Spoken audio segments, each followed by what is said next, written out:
Assalamualaikum warahmatullahi wabarakatuh. Halo guys, kembali lagi bersama saya Bobby Herian. Kali ini saya ingin komentari lagi video dari Tambaragi yang judul Bid'at Kristen sebelum Konsili Nicea. Ada yang kirim Islam. Nah, bid'at ini maksudnya adalah sesuatu tambahan gitu guys. Nah, katanya ada yang Islam nih. Nah, apakah benar? Kita akan langsung tonton videonya, besok akan kita komentari guys. Halo semua, pada video ini kita akan membahas sejarah gereja yang disebut periode sebelum Nikea. Periode ini dimulai setelah semua rasul yang merupakan murid Yesus generasi pertama sudah meninggal. Oh gitu, berarti ini periode setelah 12 murid Yesus yang murid langsung ya, murid yang langsung berguru sama dia itu udah meninggal ya. Inilah dimulainya ini guys, bidatnya itu di sini. Karena gini apa namanya, kalau ini video mengatakan bidat Kristen sebelum Konsili Nicea, berarti ini video ini mengakui kalau yang nggak bidat itu adalah yang di Konsili Nicea ya. Padahal faktanya kalau kita lihat dari ajaran Yesus yang Yesus sampaikan ya, tentang turutilah ajaran dari orang-orang ahli Taurat dan orang-orang Farisi ya, tapi jangan ikuti perbuatannya. Jadi Yesus itu jelas-jelas faktanya mengajarkan suruh ikuti dan lakukanlah ajaran-ajaran dari ahli Taurat dan orang Farisi. Dia juga mengatakan, janganlah kalian nyangka aku datang untuk meniadakan hukum Taurat dan kitab para nabi. Aku datang bukan untuk meniadakannya, melainkan untuk mengenapinya, alias menambah sehingga lengkap. Di hukum-hukum Taurat tadi, kitab hukum Farisi itu adalah ditambah dia sehingga lengkap. Itu arti kata menggenapi, yang mana orang Kristen banyak nggak tahu akan arti menggenapi ini guys. Jadi beliau ini adalah menggenapi, menambah sehingga lengkap. Jadi hukum contohnya kayak hukum cerai ya. Hukum perjanjian lama mengatakan ya, hukum Taurat mengatakan jika engkau menceraikan istrimu, berilah ia surat cerai. Nah, Yesus genapi alias Yesus tambah dengan hukum lagi ya, yaitu apabila engkau menceraikan istrimu bukan karena dia berzina ya. Dalam artian kalau kamu menceraikan istri kalau bukan karena dia berzina, alias boleh menceraikan istri kalau dia berzina. Tapi kalau kamu menceraikan dia ya, yaitu nggak bolehnya kalau dia tidak berzina. Kalau berzina boleh ya, kita ceraikan istri kita kalau dia berzina. Kalau tidak berzina nggak boleh gitu. Nah, tapi kalau Anda lakukan itu ya, engkau sama dengan membuat dia berzina. Jadi istri yang diceraikan itu bukan karena zina, itu sama dengan membuat dia berzina. Kenapa? Karena nggak sah tentunya. Jadi dia tuh sama dengan berzina gitu. Nah, kalau ada laki-laki lain ya, itu kawin dengan wanita ini ya menikah dengan wanita ini, itu laki-laki itu berzina. Nah, itu berarti ada dua di situ berarti. Yang hukum asalnya yaitu kalau ceraikan istri harus beri surat cerai.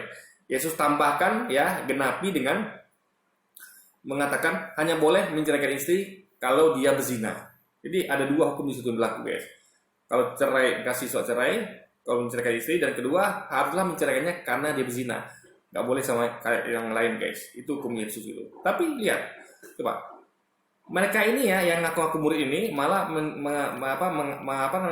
membuat hukum baru, membuang hukum lama tadi dengan mengatakan dan membuat hukum baru dengan mengatakan tidak boleh menceraikan, tidak boleh cerai gitu. Nah, ini kan jelas sekali berbeda dengan ajaran Yesus dan ajaran kitab Taurat dan kitab para nabi guys. Nah, itu jelas bidat, jelas itu bidat. Juga kayak yang lain juga hukum kisos ya. Engkau telah membaca kata Yesus yang berlaku adalah mata ganti mata, gigi ganti gigi, nyawa ganti nyawa. Tapi aku berkata kepadamu, kata Yesus kan, kasihlah musuhmu. Nah, artian boleh begitu ya. Boleh disarankan untuk kalau ya hukum kisos boleh kalau Anda, karena itu keadilan guys. Kalau Anda dihilangkan nyawa, Anda boleh untuk balas gitu. Nggak boleh Anda halangi gitu kan, halangi. Karena itu adalah hak dia, karena dia dihilangkan nyawanya. Itu adalah hukum kisos. Itu boleh gitu. Adil kan, nyawa ganti nyawa, mata ganti mata, gigi ganti gigi, itu hal yang adil gitu. Yang nggak boleh itu kalau Anda mulai duluan. Nah, tapi Yesus katakan kasihlah musuhmu. Nah, artian sebaiknya yang lebih baik dari itu adalah kasih musuhmu. Jadi boleh begitu, boleh begini gitu. Nah, itu jadi semua ajaran Yesus itu sudah ada guys. Nanti kapan-kapan saya akan buat video lengkap tentang ajaran Yesus ya. Kita akan baca dalilnya. Di situ jelas ada berapa konteks itu, berapa perikop yang khusus bahas tentang ajaran Yesus seperti apa gitu. Jadi nggak benar kalau Yesus itu mengajarkan nggak boleh cerai, nggak benar Yesus itu mengajarkan hanya kasihlah musuhmu tapi hukum kisos dihilangkan, nggak benar Yesus itu mengganti hukum sunat fisik jadi sunat hati, nggak guys. Jadi semua yang Yesus ajarkan dan juga penebusan dosa tidak Yesus ajarkan. Yesus katakan bahkan waktu itu ya ada janda-janda, jadi dia perhatikan tuh di tempat orang memberikan sedekah itu. Janda-janda ini dia janda pada guys, dia miskin padahal. Nah, jadi ada orang kaya memberikan sumbangan sedekah, janda miskin juga ngasih sumbangan. Nah, tapi di mata Yesus lebih besar nilai janda miskin ini karena dia memberikan lebih besar porsi dari yang punya. Dia punya sedikit guys. Dia meskipun orang kaya tadi ngasih banyak, tapi kalau lihat saya sebut bagi batu. Kalau lihat dari totalnya, berapa kekayaan orang kaya ini dengan berapa kekayaan janda miskin ini itu nggak imbang. Janda miskin menyumbang lebih banyak, meskipun terlihat lebih dikit janda miskin, tapi dia memberikan lebih dari hartanya. Di persentase hartanya lebih banyak dari janda miskin gitu guys.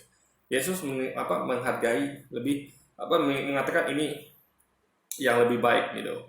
Jadi itu berarti ngomong tentang pahala guys, sedekah berarti. Pahala sedekah gitu. Berarti tidak ada penebusan dosa gitu kan. Dan juga ada beberapa hal lain juga gitu. Ya, intinya adalah bidatlah apa yang tidak pernah Yesus ajarkan. Lalu mereka ajarkan itu bidat dan mereka banyak sekali mengajarkan apa-apa yang tidak Yesus ajarkan. Jadi sebenarnya kebalik guys ya. Bidat itu adalah yang muncul kemudian. Ingat, logika adalah ini kan kebalik nih logika mereka. Mereka mengatakan bidat itu adalah sebelum Konsili Nikea. Padahal faktanya sebelum Konsili Nikea ini sampai Nikea kata itu bidat semua tuh guys.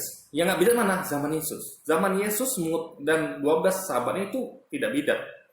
Baru setelah Yesus pergi, sahabatnya ini meninggal, barulah muncul bidat di situ. Yesus pernah mengatakan, waspadalah terhadap nabi palsu. Mereka datang padamu seperti domba, sungguhnya mereka segera buas. Jadi nabi palsu itu datang kemudian guys itu. Makanya logika sama kayak zaman Nabi Muhammad ya. Bidat itu adalah setelah Nabi Muhammad meninggal. Setelah para sahabat meninggal, baru muncul bidat-bidat dalam Islam ya. Jadi bidat itu logikanya adalah muncul setelah Nabi meninggal atau pergi dan para sahabat pergi gitu.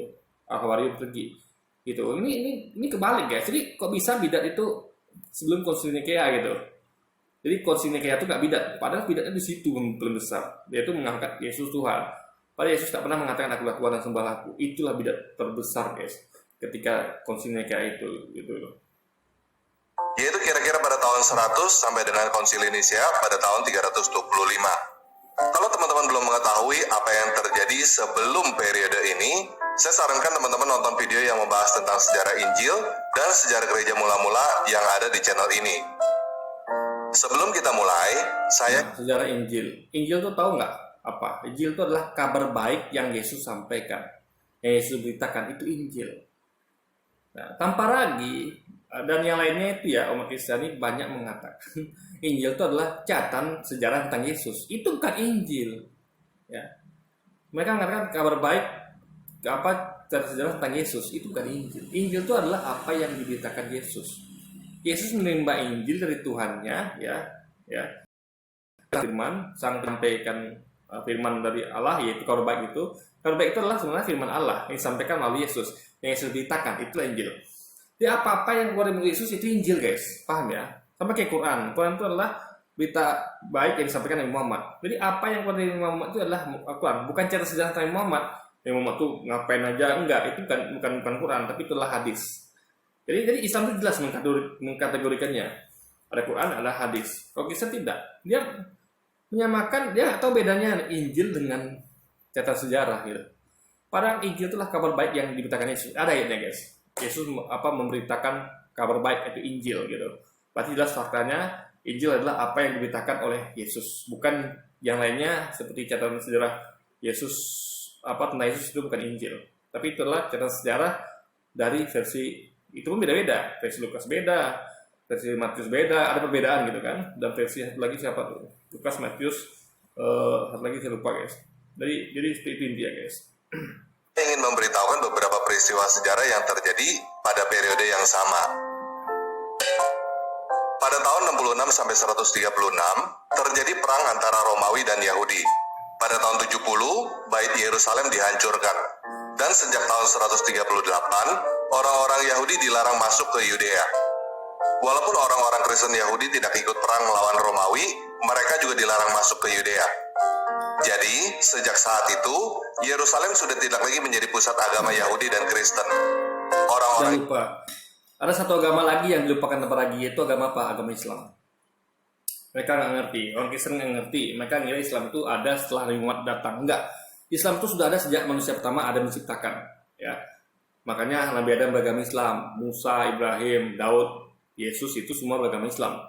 Nah, ada satu agama lain yaitu Islam, ya, yang mana itulah yang agamanya Yesus. Yesus mengajarkan agama Islam.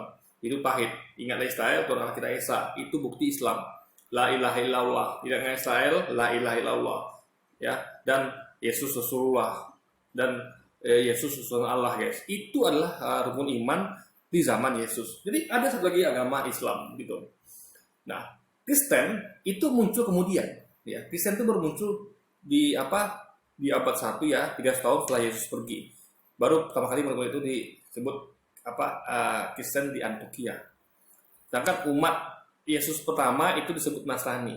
Ingat ya, umatnya, nama umatnya bukan agamanya, bukan agama Nasrani, tapi umat Nasrani. Tapi mereka, karena Yesus berasal dari Nazaret, tapi mereka sebenarnya adalah beragama Islam, guys. Itu poinnya. Yahudi yang Kristen dan non-Kristen menyebar ke berbagai penjuru dunia. Pada tahun 250, Kaisar Decius mengumumkan bahwa semua yang ada di Romawi harus memberikan persembahan kepada dewa-dewa Romawi kecuali orang-orang Yahudi. Karena hal itu, banyak orang-orang Kristen yang bukan Yahudi dipersekusi dan dihukum mati. Pada tahun 301, Armenia menjadi negara pertama yang mengumumkan bahwa Kristen adalah agama resmi kerajaan. Pada tahun 303, mulai terjadi persekusi terhadap orang-orang Kristen yang terbesar di sepanjang sejarah Romawi oleh Kaisar Diokletian. Pada tahun 306, Konstantin menjadi kaisar di Romawi bagian barat. Pada tahun 311, Kaisar Galerius menghentikan persekusi di Romawi bagian timur. Pada tahun 312, Kaisar Konstantin mulai menyukai kekristenan. Pada tahun 313, Kristen diizinkan sebagai agama yang legal di Romawi. Tetapi hal ini bukan berarti Romawi menjadi negara Kristen ya. Pada tahun 324, Konstantin menjadi kaisar tunggal di seluruh Romawi. Pada tahun 325, terjadi konsili di Nikea. Nah, sudah ditetapkan Yesus sebagai Tuhan. Yang mana ini berawal dari kejadian Arius. Arius pengikutnya dibantai ya, mereka merupakan pengikut. Mereka penganut Trinitarian. Itulah yang belum bidat itu, guys. Arius itu belum bidat. Nah, baru datang kaum Trinitarian, datang kemudian belakangan yang penganut Trinitarian ini lah bidat. Baru bidat itu teruskan sampai Konsili Nikea hingga sekarang, guys. Jadi bidat itu muncul setelah awal mula bidat itu muncul ketika kaum Trinitarian muncul, Trinitarian ya. Itu awal mula bidat. Ya. Tapi bukan dalam Kristenan, tapi dalam Islamnya yang diajarkan Nabi Yesus. Ya. Jadi ini kalau video ini oke, bidat Kristen. Ya, ini menuju pada Kristen. Tapi sesungguhnya Yesus beragama Islam. Jadi bidat yang sebenarnya itu adalah bidat ketika murid Yesus sudah meninggal. Yesus sudah pergi, meninggal. Di situ Arius masih mempertahankan itu, guys. Kemudian Yesus ya, Arius yaitu Unitarian, itu tauhid, ya Allah itu Esa, ya Tuhan selain Allah gitu kan. Allah itu Esa satu Tuhan. Muncullah bidat yang bernama kaum Trinitarian. Itulah awal mulanya rusaknya ajaran Yesus gitu. Sampai Yesus diangkat sebagai Tuhan di Konsili Nikea hingga sekarang, guys. Konstantin dibaptis sesaat sebelum dia meninggal pada tahun 337. Dan pada tahun 380, Kristen menjadi agama resmi Romawi. Oke, sekarang kita mulai aja ya.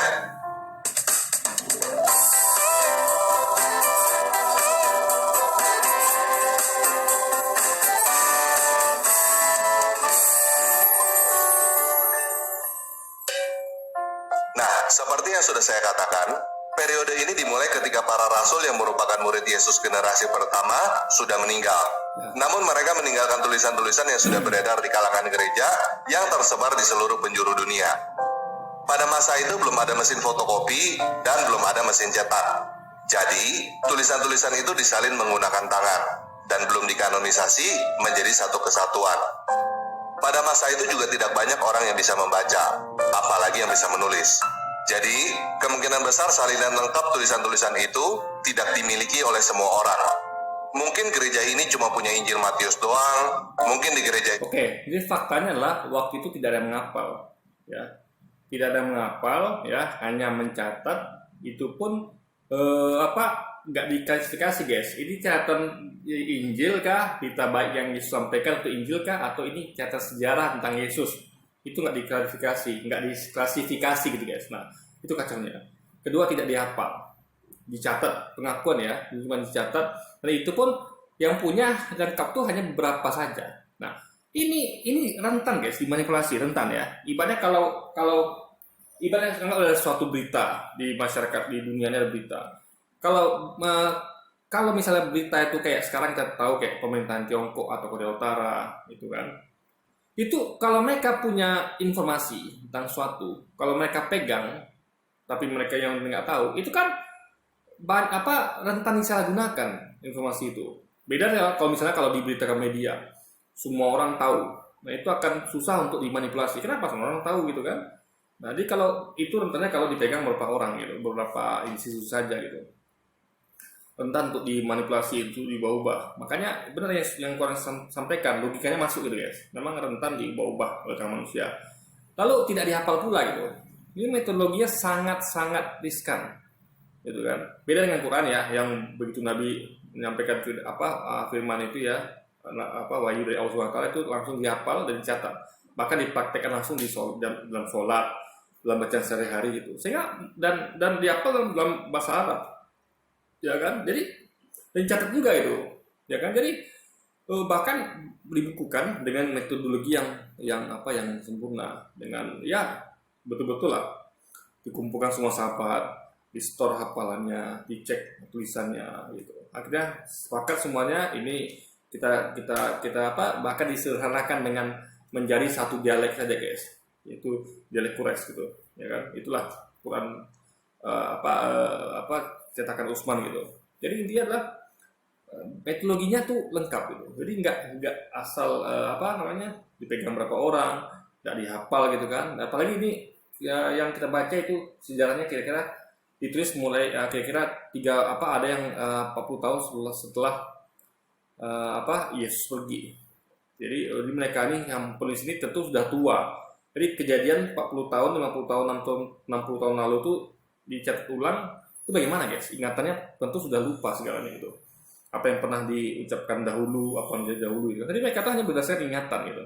Ingatan yang bukan hafalan, ya. Itu bedanya. Kalau Islam itu betul-betul dihafal, guys. Nah, iya, sangat rentan untuk miss di situ, sangat rentan gitu. Intinya adalah dalam metode, ya, Quran lebih bagus, hadis itu lebih baik metodologinya. Bahkan hadis itu ada yang lagi ditentukan lagi ini apakah ini hadisnya asli atau palsu gitu. Ada metodologinya.